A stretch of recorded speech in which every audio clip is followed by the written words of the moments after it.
विद्यार्थी मित्रांनो नमस्कार.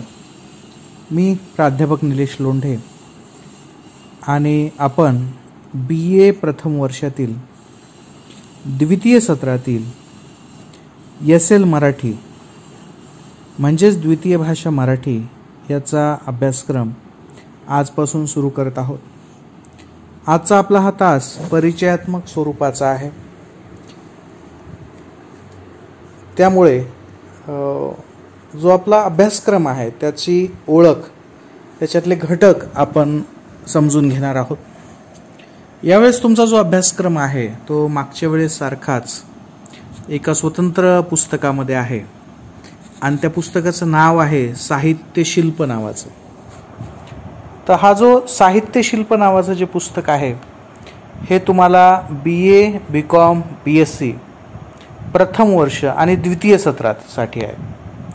बऱ्याच मुलांचा हा गैरसमज असतो की मागचंच पुस्तक याही सत्रामध्ये असेल, तर तसं नाही आहे. या सत्रामध्ये तुम्हाला SL साठी एक स्वतंत्र पुस्तक आहे आणि ज्याचं नाव साहित्य शिल्प असं आहे. तर हा साहित्य शिल्प जो आहे हा नवीन अभ्यासक्रमाचा भाग आहे. मागच्या वर्षीपासून हा अभ्यासक्रम बदललेला आहे. त्याच्यामुळं आपण याचा अभ्यास आता सुरुवातीपासून करणार आहोत. हे सर्वच पुस्तक तुम्हाला आहे. याचा जर तुम्ही अभ्यासक्रम पाहिलात तर यामध्ये मागच्या सत्रासारखाच गद्य विभाग, पद्य विभाग आणि व्याकरण विभाग असे 3 विभाग आहेत. तर गद्य विभागामध्ये तुम्हाला एकूण 8 प्रकरणं आहेत. त्यामध्ये झेल्या, राग, सये तुझे डोळे, चांदन फूल असे एकंदरीत 8 धडे गद्य आहेत. हे वेगवेगळ्या प्रकारचे आहेत. म्हणजे काही ललित स्वरूपाचे आहेत, काही कथात्मक स्वरूपाचे आहेत, काही आठवणीच्या स्वरूपातले, चरित्र आत्मचरित्राच्या स्वरूपातले आहेत. तर असं जे गद्याचा वेगवेगळा प्रकार असतो तो तुम्हाला यावेळेस 8 प्रकारचे गद्य वेगवेगळ्या लेखकांचे तुम्हाला आहेत. त्याच्यानंतरचा जो दुसरा विभाग आहे पद्य विभाग म्हणजेच कविता, तर याच्यामध्ये सुद्धा तुम्हाला 9 कविता एकंदरीत आहेत. चांगल्या कविता आहेत यावेळेस, काही मोठ्या कविता आहेत, परंतु एकंदरीत कविता आणि धडे हे तुम्हाला वेगवेगळ्या जीवन प्रवाहाचे, वेगवेगळ्या जीवन पद्धतीचा अनुभव करून देण्यासाठी सक्षम आहेत. याच्यानंतर तिसरा जो विभाग आहे तो व्याकरणाचा विभाग आहे आणि त्यामध्ये मराठी लेखनविषयक नियम, मागच्या वेळेस बहुतेक आपण अनुस्वार विषयक नियम पाहिले होते मागच्या सत्रामध्ये, तर यावेळेस तुम्हाला ऱ्हस्व आणि दीर्घ विषयक नियम आहेत. हे नियम साहजिकच आहेत की पाठ करायचेत, आपल्याला समजून घ्यायचेत, पाठ करायचेत. आणि त्याच्यानंतर व्याकरणातला जो दुसरा विभाग आहे तो आहे प्रयोग विचार. प्रयोग हा सुद्धा एक पाठांतराचा एक चांगला भाग आहे. यावेळेस तुम्हाला व्याकरणाचा दर्जा वाढवणारा सगळा अभ्यासक्रम आहे. तुम्हाला व्याकरण माहिती व्हावं अशा पद्धतीची ही सगळी मांडणी आहे. तर मागच्या वर्षीप्रमाणेच म्हणजे मागच्या सत्राप्रमाणेच याही सत्रामध्ये तुमच्या परीक्षा MCQच्या पद्धतीनं होण्याची शक्यता आहे. म्हणजे 50% जास्त, जवळपास 80-90% अशी शक्यता आहे की कोरोनाचं संकट आपलं दूर होणार नाही. त्याच्यामुळं आपण हे ऑनलाईन परीक्षा किंवा ज्याला आपण मल्टिपल चॉईस असं म्हणतो, म्हणजे पर्यायी प्रश्न देऊनचे एका वाक्यातली रिकाम्या जागा किंवा अशा पद्धतीचे जे प्रश्न उत्तर असतात त्या पद्धतीचीच परीक्षा होण्याची शक्यता आहे, जी की तुम्ही मागच्या सत्रामध्ये दिली होती. त्यामुळे अपेक्षित किंवा इतर काही साहित्य वाचण्यापेक्षा जे धडे आहेत, ज्या कविता आहेत, जो व्याकरणाचा भाग आहे पुस्तकातला, तो तुम्ही जशाल तसं वाचणं मला वाटतं की ते चांगलं राहील तुमच्यासाठी. म्हणजे पुस्तकच तुम्ही वाचायचं, कारण की रिकामी जागा ही काही गाईडमध्ये अपेक्षितमध्ये तुम्हाला शोधता येणार नाही. एखादी जर कविता असेल, तुम्हाला 2 ओळी दिल्या आणि त्याच्यातला एखादा शब्द वगळला तर तुम्हाला ते पुस्तकामध्येच मिळू शकेल, इतरत्र मिळणार नाही. आणि म्हणून मी असं सांगेल की तुम्हाला जो काही अभ्यास करायचा आहे तो तुम्ही याच्यामधूनच करा, पुस्तकामधूनच करा. मी प्रत्येक तासामध्ये आपला जेव्हा जेव्हा तास होईल किंवा जो जो तास सुरू असेल आपला जसजसा होईल त्याच्यामध्ये जे जे प्रकरण असेल त्या प्रकरणात पुस्तकातलं जे काही छापील स्वरूप आहे ते सुद्धा मी तुम्हाला त्याच्यामध्ये देत राहील, म्हणजे तुमच्या ते लक्षात राहील, म्हणजे तुम्हाला सुद्धा त्या नोट्स मिळत जातील. आणि आपल्या ग्रुपवर जो व्हॉट्सअपचा ग्रुप आहे त्याच्यावर देखील मी हे पुस्तक स्कॅन करून वगैरे जे काही उपलब्ध झालं तर तुम्हाला मी ते पाठवून देईल, म्हणजे तुम्हाला एकंदरीत त्याचं प्रिंटही काढता येतील घरी आणि अभ्यासही करता येईल. तर हा जो अभ्यासक्रम आहे हा तुम्हाला पूर्ण सत्रासाठी आहे. जसं मागच्या सत्रामध्ये होतं तसंच पद्धतीचं हे सगळं आहे. तर याचा तुम्हाला अभ्यास करायचा आहे. आपला हा अभ्यासक्रम फार लवकर सुरू झाला असता, परंतु मधल्या काळामध्ये माझी प्रकृती खराब होती आणि त्यामुळं थोडंसं आपल्याला हा अभ्यासक्रम सुरुवात करायला थोडासा उशीर झाला. याच्याबद्दल मला खेद आहे. परंतु आता आपण फार हळुवारपणे आणि पद्धतशीरपणे याचे आपले व्हिडिओ येतील आणि या व्हिडिओचा आपल्याला अभ्यास करायचा आहे. चांगल्या पद्धतीने तुम्ही वाचन करा. जसं मागच्या सत्रामध्ये तुम्ही चांगला अभ्यास केला होता SLचा. मला अनेक विद्यार्थ्यांचे फोन आले, BCom, BSc, BA सर्वांचे आले आणि त्यांनी सर्वांनी सांगितले की आम्हाला चांगले मार्क पडतील, नापास जास्त मुलं होणार नाहीत. होतही नसतात SLमध्ये, परंतु जे अजिबातच अभ्यास करणार नाहीत ते होऊ शकतात. तर जर कोणाचा कसाही निकाल येऊ, जर कोणाचं फर्स्ट सेमिस्टरचं SL गेलं असेल, कोणी जर नापास झालं असेल तर त्यांनी काळजी करायची गरज नाही. कारण की आता जेव्हा तुम्ही द्वितीय सत्राची परीक्षा द्याल त्यामध्ये आपोआपच प्रथम सत्राची परीक्षा देण्याची संधीसुद्धा तुम्हाला मिळेल. तर अशा पद्धतीनं हा आपला अभ्यासक्रम आहे.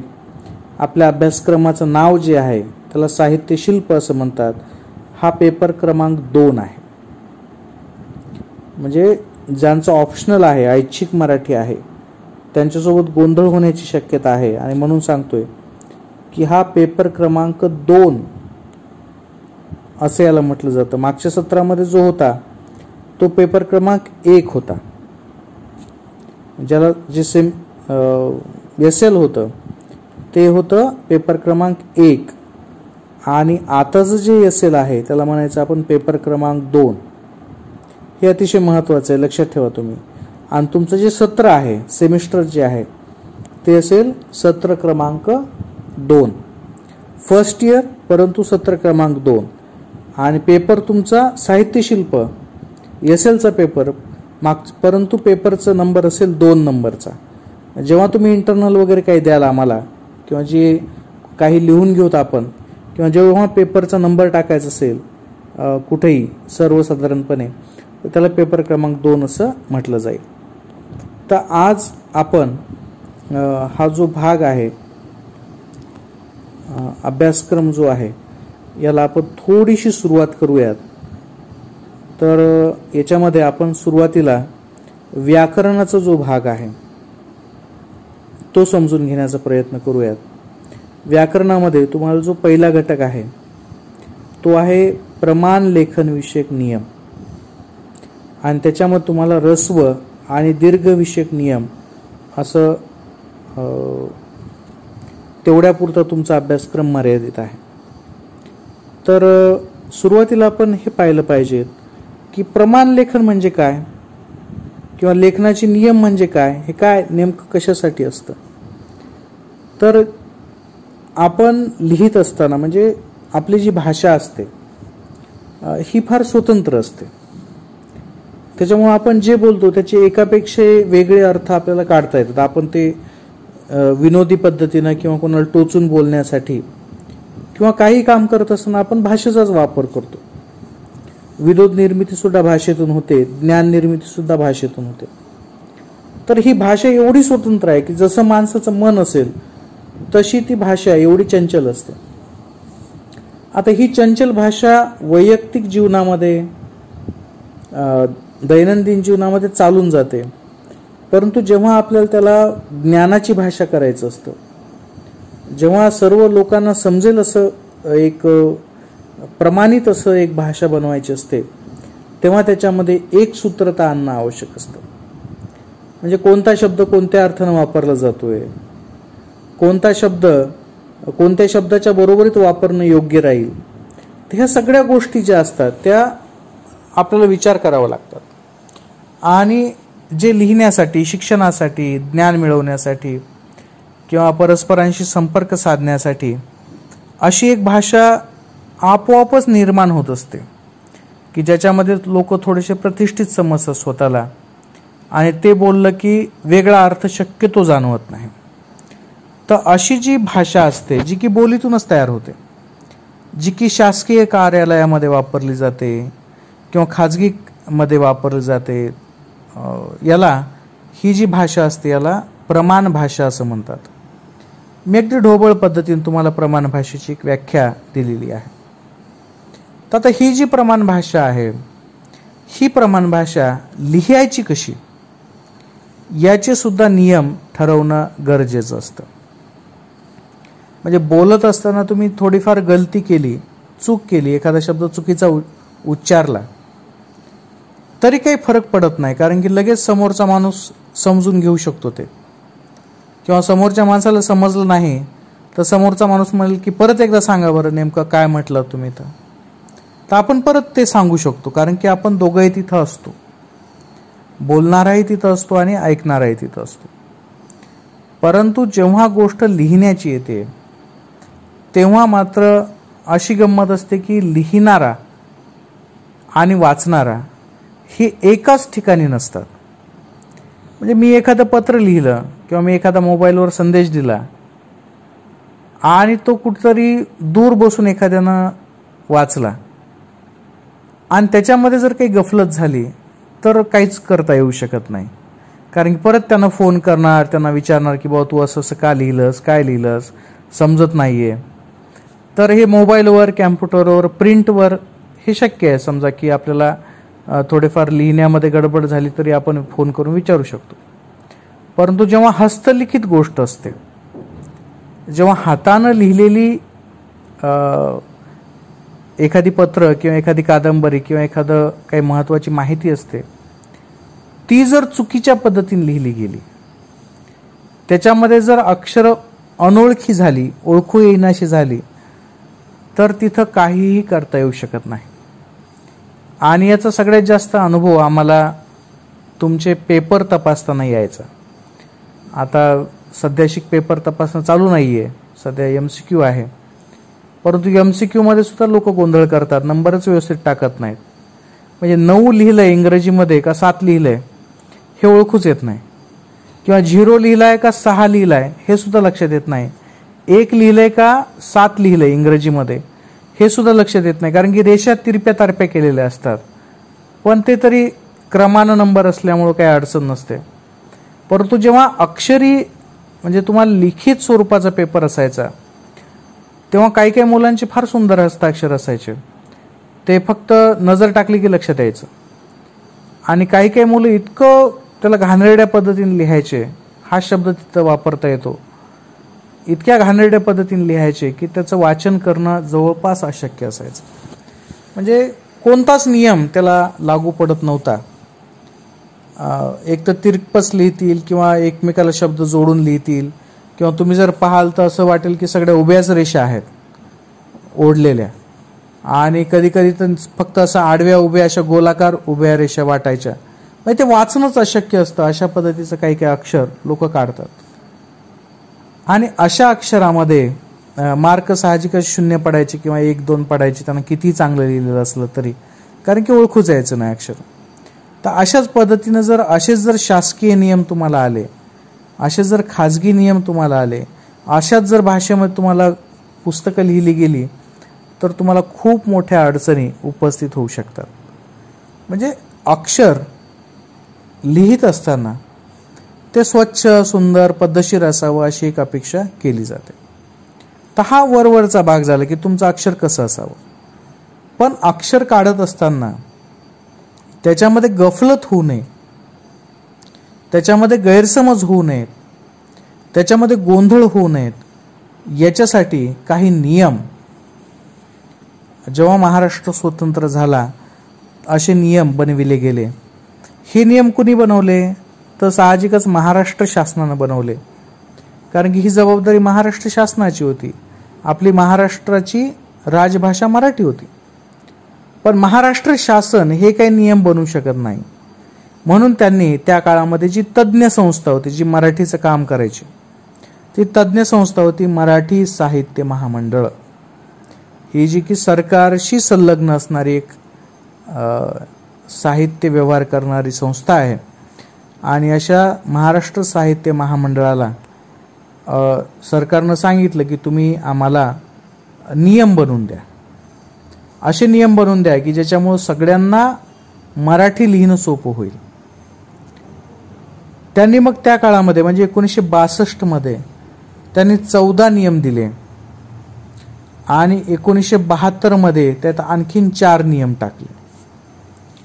म्हणजे 1962 मध्ये, म्हणजे पहा आता किती वर्ष झालेत, हे नियम आणखीन सुद्धा लागू आहेत. अर्थात त्यातले भरपूर नियम कालबाह्य झालेले आहेत, परंतु नियम आजही आपल्याला तेच शिकायचे आहेत. तर 1962 मध्ये 14 नियम केले आणि 1972 मध्ये त्या सुधारणा करून आणखीन 4 नियम त्याच्यामध्ये टाकले. तर हा जो नियमाचा भाग आहे, तर असे सगळे मिळून 18 नियम त्यांनी तयार केले. आता हे जे 18 नियम त्यांनी तयार केले, हे त्यांनी कुणाला तयार केले, तर त्या काळामधले जे मराठीतले अभ्यासक होते, जे साहित्यिक होते, त्यांनी ते नियम तयार केले आणि ते नियम केलेले महाराष्ट्र शासनाला दिले. मग महाराष्ट्र शासनानं त्याला शिक्कामोर्तब केलं की हो, आता याच्यानंतर आपल्याला अशाच पद्धतीनं मराठीचं लेखन झालं पाहिजे. म्हणजे तुमच्या पुस्तकामध्ये लिहिलेली जी मराठी आहे, तिचं जे लेखनाचं स्वरूप आहे ते अशा पद्धतीचं असेल. शासकीय निर्णय जे निघतील त्याचे नियमसुद्धा अशाच पद्धतीचं आहे. तर हे बंधनकारक केलं सगळ्या औपचारिक ठिकाणी. शासकीय, निमशासकीय या पातळीवर हा सगळा व्यवहार त्यांनी नियमित केला, असंच तुम्हाला लिहायचं. तर हे जे प्रमाण लेखनाचे नियम त्यांनी दिले, प्रमाण म्हणजे बोली नाही, म्हणजे तुम्ही जे दैनंदिन व्यवहार करतात ते जर तुम्हाला लिहायचं असेल तर त्याच्यासाठी हे नियम लागू पडत नाहीत. तर हे नियम कुठं लागू पडतात? जेव्हा तुम्ही सरकारी व्यवहार कराल किंवा औपचारिक व्यवहार कराल किंवा शैक्षणिक व्यवहार कराल तेव्हा, किंवा तुम्ही पेपरमध्ये उत्तर लिहाल तेव्हा या गोष्टीची तुम्हाला काळजी घ्यायची. तर आता हे नियम कोणते होते? तर त्यांनी या नियमाचं वर्गीकरण 3 विभागामध्ये केलं. पहिला विभाग होता अनुस्वार विषयक नियम किंवा अनुस्वारासंबंधीचे नियम. अनुस्वार म्हणजे डोक्यावर टिंब जे दिलं जातं, नाकातून जो उच्चार केला जातो त्याला आपण अनुस्वार म्हणतो. या अनुस्वाराचे नियम आपण मागच्या सत्रामध्ये पाहिलेले आहेत, त्याचा अभ्यास आपण केलेला आहे. दुसरा जो नियम होता तो होता ऱ्हस्व दीर्घ विषयक नियम. ऱ्हस्व दीर्घ हे आपल्याला माहीत आहे. ऱ्हस्व दीर्घ आपल्याकडे फक्त 2च स्वरांच्या बाबतीत लागू पडतं. एक आहे ई हा स्वर आणि दुसरा आहे उ हा स्वर. म्हणजे हे 2च स्वर आहेत जे की ऱ्हस्व आणि दीर्घ होतात. बाकीचे स्वर ऱ्हस्व आणि दीर्घ होतात, परंतु आपल्या मराठीमध्ये त्याचा काही संबंध येत नाही. त्याच्यामुळे हे जे ऱ्हस्व दीर्घ विषयक नियम आहे, म्हणजे इकार आणि उकार, वेलांटी आणि उकार कुठं कसा द्यायचा याच्याविषयीचे हे नियम आहेत. आणि तिसरा जो नियम आहे ते इतर नियम आहेत, किरकोळ नियम आहेत. ते लिहिण्याविषयी काही छोटे छोटे नियम आहेत. तर तुम्ही पहा, महाराष्ट्र शासनानं किंवा साहित्य महामंडळानं जी बंधनं घातलेली आहेत लिहिण्यावरची, ती फक्त या 3च प्रकाराशी संबंधित आहेत. त्यातला पहिला प्रकार आपण मागच्या सत्रामध्ये पाहिलेला आहे, अनुस्वार विषयक नियमाचा.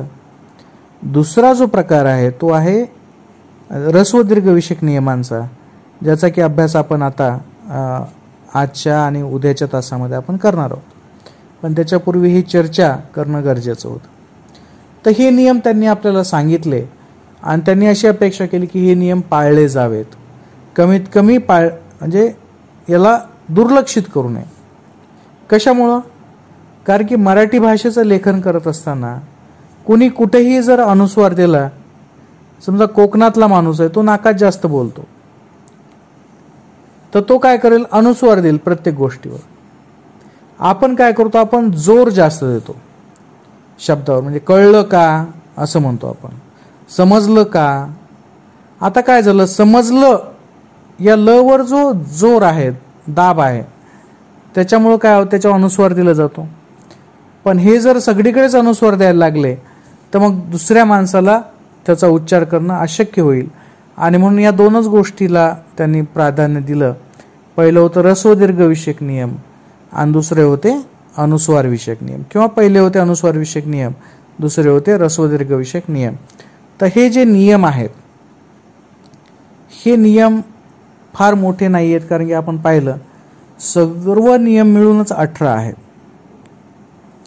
आणि हे जे सर्व नियम मिळून जे 18 नियम आहेत त्यातले जे 5 ते 8 हे जे 4 नियम आहेत, म्हणजे 5व्या नियमापासून ते 8व्या नियमापर्यंतचे जे हे नियम आहेत, हे म्हणजे किती झाली संख्या याची? 4 नियम. तर हे 4 नियम जे आहेत हेच फक्त ऱ्हस्व दीर्घ विषयक नियम आहेत. म्हणजे 1 ते 4 हे अनुस्वार विषयक नियम होते, आपण मागच्या वेळेस पाहिलं. आणि 5 ते 8 जे आहेत हे कोणते नियम आहेत? तर ऱ्हस्व दीर्घ विषयकचे नियम आहेत. आणि हे फक्त 4च नियम आणि त्यांचे उपनियम आपल्याला या वर्षीच्या अभ्यासक्रमामध्ये आहेत, या सत्राच्या अभ्यासक्रमामध्ये आहेत. तर हे 4 नियम कोणते आहेत, त्याचा अर्थ कसा आहे, आणि हे जुने असल्यामुळे यांच्यामध्ये कुठं कुठं गोंधळ होऊ शकतो, आपण कुठं अडचणीत येऊ शकतो, याची चर्चा आपण पुढच्या तासामध्ये करूयात. इथे थांबूयात. धन्यवाद.